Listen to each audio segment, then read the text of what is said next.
Hello दोस्तों, नमस्कार। दोस्तों स्वागत है आपका फिर से गुना आईसीएस एकेडमी में। जैसा कि दोस्तों आप लोग सभी जानते हैं, हमारा जो सेशन चल रहा है वो चल रहा है डेली करंट अफेयर्स का चल रहा है। इसी रूप में दोस्तों आज का जो हमारा करंट अफेयर्स है वो है 4 फरवरी 2024 का करंट अफेयर्स है। दोस्तों इस सेशन के अंतर्गत हम लोग वो सभी इंपॉर्टेंट क्वेश्चन देखेंगे जो सभी महत्वपूर्ण प्रतियोगी परीक्षाओं हेतु इम्पोर्टेंट है। दोस्तों अगर आपने अभी तक गुना आईसीएस एकेडमी का अगर यूट्यूब चैनल सब्सक्राइब नहीं किया तो उसको सब्सक्राइब कर लें ताकि आपको करंट अफेयर्स की वीडियो का निरंतर नोटिफिकेशन समय पर मिलता रहे। और अगर दोस्तों आपने अभी तक गुना आईसीएस एकेडमी का टेलीग्राम चैनल ज्वाइन नहीं किया तो उस टेलीग्राम चैनल को भी ज्वाइन कर लें। वहाँ पर आपको यूट्यूब से संबंधित सभी वीडियो की पीडीएफ फाइल उपलब्ध है। और आप इस वीडियो को डिस्क्रिप्शन में जाकर भी गुना आईसीएस एकेडमी का टेलीग्राम चैनल ज्वाइन कर सकते हैं। वहाँ पर आपको समस्त पीडीएफ फाइल उपलब्ध है। दोस्तों अगर आपको ये वीडियो अगर अच्छा लगे तो आप इस पर कमेंट और लाइक जरूर करना और इसको ज़्यादा से ज़्यादा लोगों के पास शेयर करना। और इस यूट्यूब चैनल को गुना आईसीएस एकेडमी के अगर शेयर नहीं किया तो उसको ज़्यादा से ज़्यादा लोगों के पास शेयर करें ताकि करंट अफेयर से संबंधित जानकारी सभी लोगों के पास पहुंच सके। दोस्तों इसी रूप में आज का जो हमारा शुभ विचार है वो है कि लक्ष्य के आधे रास्ते पर जाकर कभी वापस न लौटें, क्योंकि वापस जाने पर भी आधा रास्ता पार करना पड़ता है। इसके बाद दोस्तों आज का जो हमारा पहला क्वेश्चन है वो है कि हाल ही में यूपीआई शुरू करने वाला पहला यूरोपीय देश कौन सा बना है। यानी कि जो यूपीआई है, यूपीआई को शुरू करने वाला पहला यूरोपीय जो देश है वो कौन बना। ऑप्शन है जर्मनी, इटली, फ्रांस या स्विट्जरलैंड। दोस्तों हाल ही में फ्रांस ने यूपीआई जो व्यवस्था है उसको शुरू किया है। इस प्रकार यूरोप का जो पहला देश है फ्रांस जो यूपीआई शुरू करने वाला है। इस प्रकार इसका आंसर होगा ऑप्शन नंबर सी, फ्रांस होगा। इसके बाद दोस्तों नेक्स्ट आज का जो हमारा क्वेश्चन है वो है हाल ही में किस देश की आर्मी ने टेक्सटाइल बिजनेस शुरू करेगी। यानी कि हाल ही में किस देश की जो आर्मी है वो टेक्सटाइल बिजनेस शुरू करेगी। ऑप्शन है चीन, नेपाल, भूटान या मालदीव। दोस्तों हाल ही में नेपाल की आर्मी ने घोषणा की कि वो टेक्सटाइल बिजनेस क्या करेगी, शुरू करेगी। इस प्रकार इसका आंसर होगा ऑप्शन नंबर बी, नेपाल होगा। अब नेक्स्ट हम देखेंगे, नेक्स्ट है नेपाल से संबंधित तथ्य, जैसे कि नेपाल की जो राजधानी है वो क्या है, काठमांडू है। मुद्रा नेपाली रुपया है। प्रधानमंत्री पुष्प कमल दहल है। सूर्यकिरण जो अभ्यास हुआ वो भारत और नेपाल के मध्य हुआ। इस बार जो हुआ वो सूर्यकिरण का जो संस्करण हुआ वो 17वां संयुक्त संस्करण हुआ जो पिथौरागढ़ उत्तराखंड में हुआ। उत्सव जो यहाँ मनाया गया वो मनाया गया गाय जात्रा नामक उत्सव मनाया गया नेपाल में। इसके बाद आगे जो ज्ञानेंद्र मल्ला है, ज्ञानेंद्र मल्ला ने हाल ही में अंतर्राष्ट्रीय क्रिकेट से संन्यास लिया। ये कहाँ के क्रिकेटर खिलाड़ी हैं, ये नेपाल के हैं ज्ञानेंद्र मल्ला। वहीं आर्मी ने टेक्सटाइल बिजनेस शुरू करने की हाल ही में घोषणा की है। इसके बाद नेक्स्ट अगर क्वेश्चन देखा जाए, नेक्स्ट क्वेश्चन है हाल ही में कौन बोट के ब्रांड एम्बेसडर बने हैं। ऑप्शन है महेंद्र सिंह धोनी, रणवीर सिंह, शाहिद कपूर या अमिताभ बच्चन। दोस्तों हाल ही में जो बोट के जो ब्रांड एम्बेसडर जो बने हैं वो बने रणवीर सिंह बने। इस प्रकार इसका आंसर होगा option number B, Ranveer Singh होगा। रणवीर सिंह जो है बोट के हाल ही में क्या बने हैं, ब्रांड एम्बेसडर बनाए गए हैं। नेक्स्ट अगर देखा जाए, नेक्स्ट है महत्वपूर्ण ब्रांड एम्बेसडर। महत्वपूर्ण क्या है, ब्रांड एम्बेसडर कब से संबंधित है, 2023-24 से संबंधित महत्वपूर्ण ब्रांड एम्बेसडर। जैसे सौरभ जो गांगुली हैं वो बंधन बैंक के ब्रांड एम्बेसडर हैं। एम एस धोनी एसबीआई के, स्वराज ट्रैक्टर्स के, जियो मार्ट के और लेस के क्या ब्रांड एम्बेसडर है। वहीं अगर देखा जाए मोहम्मद जो शमी है वो प्यूमा के इंडिया के, प्यूमा इंडिया के ब्रांड एम्बेसडर है। नीरज चोपड़ा लोरियस के ब्रांड एम्बेसडर है। रविंद्र जडेजा हाई हिसेंस के क्या है, ब्रांड एम्बेसडर है। नेक्स्ट नेक्स्ट अगर देखा जाए हाल ही में राफेल नडाल और ईगा शूटोक इंफोसिस के क्या बने, ब्रांड एम्बेसडर बने। राहुल द्रविड़ बीपीसीएल के क्या बने, ब्रांड एम्बेसडर बने। Shahrukh Khan ICC world cup के ब्रांड एम्बेसडर थे। वहीं सचिन जो तेंदुलकर थे वो आईसीसी वर्ल्ड कप के वैश्विक राजदूत थे। राजकुमार राव को चुनाव आयोग के नेशनल आइकॉन बनाया गया था। नेक्स्ट नेक्स्ट अगर देखा जाए तो दीपिका जो पादुकोण है उनको टेक्नो, यानी टेक्नो जो है मोबाइल फोन कंपनी, इसका ब्रांड एम्बेसडर बनाया गया है टेक्नो का। और बिस्लेरी की जो ग्लोबल एम्बेसडर है वो भी कौन बनी, दीपिका पादुकोण बनी। हाल ही में हुंडई जो मोटर्स इंडिया है उसका ब्रांड एम्बेसडर दीपिका पादुकोण को बनाया गया। पिंकी जो है वो बेटी बचाओ बेटी पढ़ाओ पहल की ब्रांड एम्बेसडर हाल ही में बनी। बूट का जो ब्रांड एम्बेसडर बनाएगा वो रणवीर सिंह को बनाएगा, रणवीर सिंह को आएगा बूट का ब्रांड एम्बेसडर बनाया गया हाल ही में। इसके बाद नेक्स्ट अगर देखा जाए, नेक्स्ट है हाल ही में 2024 पेरिस ओलंपिक के लिए मसाल भाग के रूप में किसका चयन किया गया। 2024 में जो पेरिस ओलंपिक होंगे उसके लिए जो मसाल मसाल जो भाग है उसके लिए किसका चयन किया गया। ऑप्शन है अभिनव बिंद्रा का, नीरज चोपड़ा का, दीपक पुनिया का, इनमें से कोई नहीं।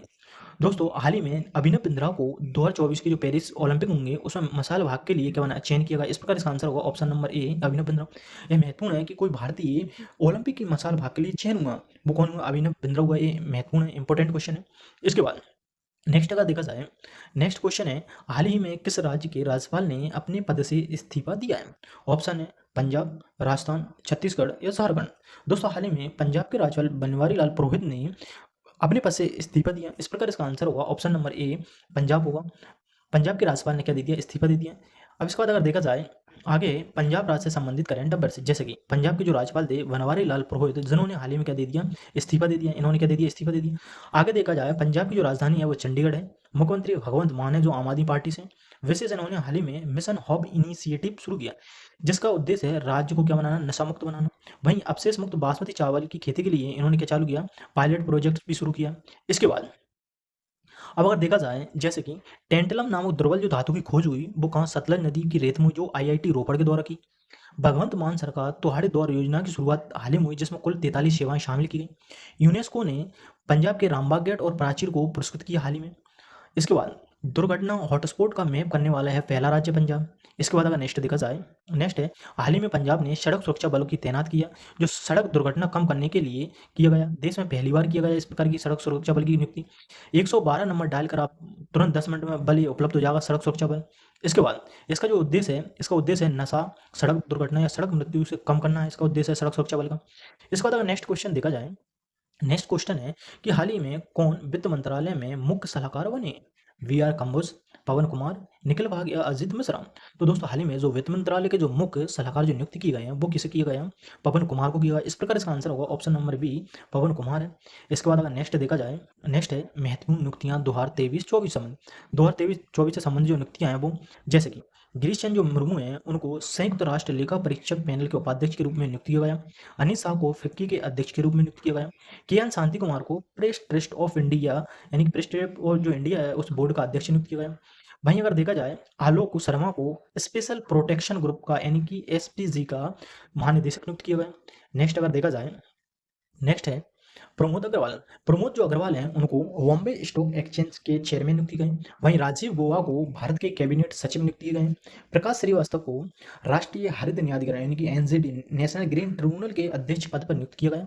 नीना सिंह को सीआईएसएफ का प्रमुख नियुक्त किया गया। वहीं अतनु जो चक्रवर्ती हैं उनको एचडीएफसी बैंक का अध्यक्ष नियुक्त किया गया।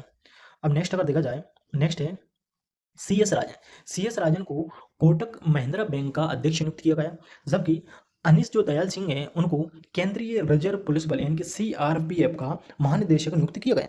जबकि रविंद्र जो कुमार त्यागी हैं उनको पावर ग्रिड कॉर्पोरेशन का अध्यक्ष और प्रबंध निदेशक नियुक्त किया गया। रणधीर जायसवाल को विदेश मंत्रालय का प्रवक्ता नियुक्त किया गया। हाल ही में अगर देखा जाए अनिल लाहौटी को ट्राई के अध्यक्ष के रूप में नियुक्त किया गया। ये रेलवे बोर्ड के पूर्व प्रमुख भी रह चुके हैं। जय शाह को एशियाई क्रिकेट परिषद यानी कि एसीसी एशियाई क्रिकेट काउंसिल का तीसरी बार अध्यक्ष नियुक्त किया गया। जय शाह जो है वो वर्तमान में बीसीसीआई के सचिव भी हैं। ए के मोहंती को परमाणु ऊर्जा आयोग के अध्यक्ष के रूप में नियुक्त किया गया। इसके बाद में अगर नेक्स्ट देखा जाए, नेक्स्ट क्वेश्चन है कि हाल ही नेक्स्ट क्वेश्चन क्या है, नेक्स्ट क्वेश्चन है हाल ही में किस राजनेता को भारत रत्न से सम्मानित किया गया। मतलब हाल ही में जो भारत रत्न से सम्मानित किया गया वो किस राजनेता को किया गया, मोहन भागवत को, राजनाथ सिंह को, नरेंद्र मोदी को या लाल कृष्ण आडवाणी को। दोस्तों हाल ही में लाल कृष्ण जो आडवाणी है उनको भारत रत्न देने की घोषणा की। इनसे पूर्व जो भारत रत्न देने की घोषणा की थी हाल ही में बिहार के पूर्व मुख्यमंत्री कर्पूरी ठाकुर को की थी। तो हाल ही में दूसरे जो 2024 में भारत रत्न देने की घोषणा की है वो लाल कृष्ण आडवाणी को की। इस प्रकार इसका आंसर होगा ऑप्शन नंबर डी हो। लाल कृष्ण जो आडवाणी है वो भाजपा के संस्थापक सदस्य हैं और भाजपा के दिग्गज राजनेता भी हैं। इसके बाद नेक्स्ट अगर देखा जाए भारत रत्न से संबंधित तथ्य हैं, भारत रत्न से जो संबंधित तथ्य हैं, जैसे कि भारत रत्न की शुरुआत 1954 ईस्वी में हुई है। एक साल में केवल 3 लोगों को भारत रत्न दिया जा सकता। सर्वप्रथम 1954 ईस्वी में डॉक्टर सर्वपल्ली राधाकृष्णन को, चक्रवर्ती राजगोपालचारी को, डॉक्टर चंद्रशेखर वेंकट रमन को भारत रत्न से सम्मानित किया गया। इनमें से जो डॉक्टर सर्वपल्ली राधाकृष्णन थे वो भारत रत्न पुरस्कार प्राप्त करने वाले प्रथम भारतीय थे।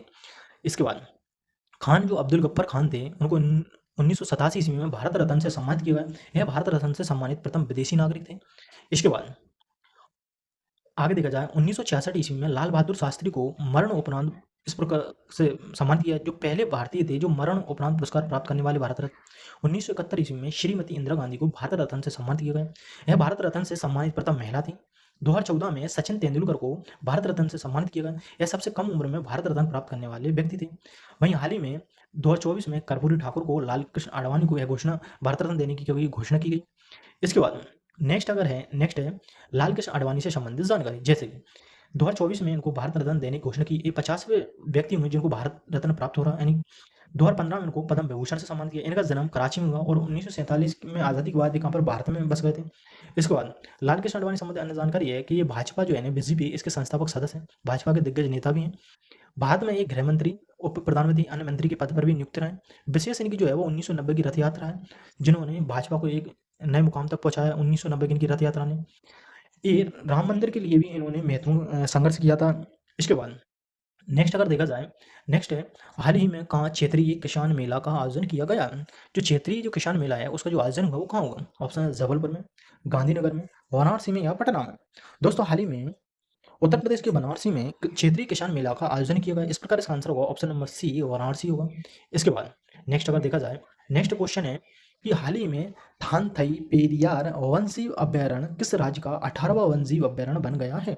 ऑप्शन है कर्नाटक, तमिलनाडु, केरल या आंध्र प्रदेश। तो दोस्तों अगर देखा जाए, जो थानथई पेरियार वन्यजीव अभ्यारण्य है वो तमिलनाडु का 18वां वन्यजीव अभ्यारण्य बन गया हाल ही में। इस प्रकार इसका आंसर होगा ऑप्शन नंबर बी, तमिलनाडु।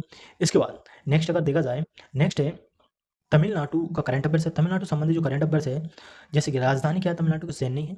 मुख्यमंत्री M.K. स्टालिन है। राज्यपाल रविंद्र नारायण रवि है। विशेष यहाँ का भारतनाट्यम नृत्य है।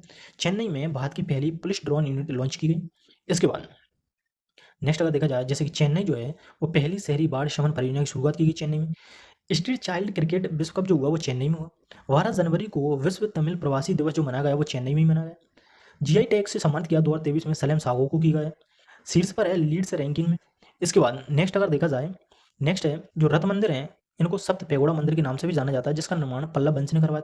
थाई पूसम त्योहार हाल ही में मनाया गया तमिलनाडु राज्य में, जो भगवान मुरुगन की पूजा से संबंधित। भगवान जो मुरुगन थे वो शिव पार्वती के छोटे पुत्र थे। थान थई पेरियर वन्यजीव अभ्यारण्य राज्य का 18 वन्यजीव अभ्यारण्य हुआ। इसके बाद अगर देखा जाए, नेक्स्ट अगर क्वेश्चन अगर देखा जाए दोस्तों, नेक्स्ट क्वेश्चन है हाल ही में विश्व कैंसर दिवस कब मनाया गया? ऑप्शन है 1 फरवरी को, 2 फरवरी को, 3 फरवरी को या 4 फरवरी को। दोस्तों हाल ही में जो विश्व कैंसर दिवस है वो 4 फरवरी को मनाया गया। इस प्रकार इसका आंसर होगा ऑप्शन नंबर डी, 4 फरवरी है। इसके बाद अगर नेक्स्ट देखा जाए, नेक्स्ट है महत्वपूर्ण दिवस फरवरी के, जैसे कि 1 फरवरी को भारतीय तट रक्षक दिवस मनाया गया। 2 फरवरी को विश्व आर्द्र भूमि दिवस है। इस बार का जो विश्व आर्द्र भूमि का जो अंतर्राष्ट्रीय सम्मेलन हुआ वो मध्य प्रदेश के इंदौर के सुरपुर तालाब नामक वेटलैंड में हुआ। इसके बाद 3 फरवरी को विश्व कैंसर दिवस मनाया गया, जबकि 7 नवंबर को राष्ट्रीय कैंसर जागरूकता दिवस मनाया गया। दोस्तों यहाँ पर जो 3 फरवरी है वो गलत है। 3 फरवरी क्या गलत है? 4 फरवरी को विश्व कैंसर दिवस मनाया गया, ना कि 3 फरवरी को। तो दोस्तों इसका जो आंसर है कि जो 4 फरवरी है, 4 फरवरी को मनाया गया विश्व कैंसर दिवस मनाया, जबकि 7 नवंबर को राष्ट्रीय कैंसर जागरूकता दिवस मनाया गया। इसके बाद नेक्स्ट अगर देखा जाए, नेक्स्ट है पद्म विभूषण पुरस्कार 2024। जैसे कि 5 व्यक्तियों को 2024 में पद्म विभूषण पुरस्कार से सम्मानित किया गया। इनमें से जैसे कि पहले व्यक्ति हैं जैसे कि बिंदेश्वर पाठक। बिंदेश्वर पाठक को जो है मरण उपरांत पुरस्कार से सम्मानित किया गया है, जो बिहार राज्य से संबंधित है। सुलभ शौचालय के संस्थापक भी हैं। सार्वजनिक कार्य के लिए इनको यह पुरस्कार दिया गया। वहीं कोनी डेला चिरंजीवी जो आंध्र प्रदेश के अभिनेता हैं, इनको कला के लिए यह पुरस्कार दिया गया। इसके बाद अगर नेक्स्ट देखा जाए, नेक्स्ट है श्री एम वेंकैया नायडू। श्री एम जो वेंकैया नायडू है वो आंध्र प्रदेश के पूर्व उपराष्ट्रपति हैं। इनको सार्वजनिक मामलों के लिए क्या दिया गया? यह पद्म विभूषण पुरस्कार दिया गया। सुश्री वैजंती मालावाली तमिलनाडु की भारतनाट्यम अभिनेत्री है, जिनको कला के लिए पुरस्कार दी। वहीं सुश्री पद्मा सुब्रमण्यम तमिलनाडु की भारतनाट्यम कला से संबंधित, इनको भी कला के लिए दी। ये दोनों जो हैं सुश्री वैजंती मालावाली और सुश्री पद्मा सुब्रमण्यम, दोनों तमिलनाडु राज्य से संबंधित है। दोनों भारतनाट्यम की और दोनों अभिनेत्री कला संबंधित यह पुरस्कार दिया। इसके बाद नेक्स्ट अगर देखा जाए दोस्तों, अगर आपने अभी तक गुना ICS अकेडमी का टेलीग्राम चैनल ज्वाइन नहीं किया तो आप गुना का ICS अकेडमी का टेलीग्राम चैनल ज्वाइन कर सकते हैं। वहाँ पर आपको समस्त वीडियो की PDF फाइल मिल जाएगी, जिसकी लिंक आपको इस वीडियो के डिस्क्रिप्शन में मिल जाएगी। आप इस वीडियो के डिस्क्रिप्शन में जाकर गुना ICS अकेडमी का टेलीग्राम चैनल ज्वाइन कर सकते हैं। इसके बाद दोस्तों अगर नेक्स्ट आपने अभी तक गुना ICS अकेडमी का अगर टेलीग्राम चैनल ज्वाइन किया तो वो टेलीग्राम चैनल ज्वाइन कर लें, और आपने गुना ICS अकेडमी का यूट्यूब चैनल ज्वाइन किया तो वो यूट्यूब चैनल भी सब्सक्राइब कर लें, लाइक कर दें, उसको ज़्यादा लोगों के पास शेयर करें। दोस्तों अगर आपको ये वीडियो जरा सा भी हेल्पफुल लगता है तो आप इस वीडियो में कमेंट और लाइक कर जरूर बताएं, और इस वीडियो को ज़्यादा से ज़्यादा लोगों के पास शेयर करें ताकि करंट अफेयर से संबंधित जानकारी सारे लोगों के पास पहुँच सकें। थैंक यू दोस्तों, बाय बाय, टेक केयर।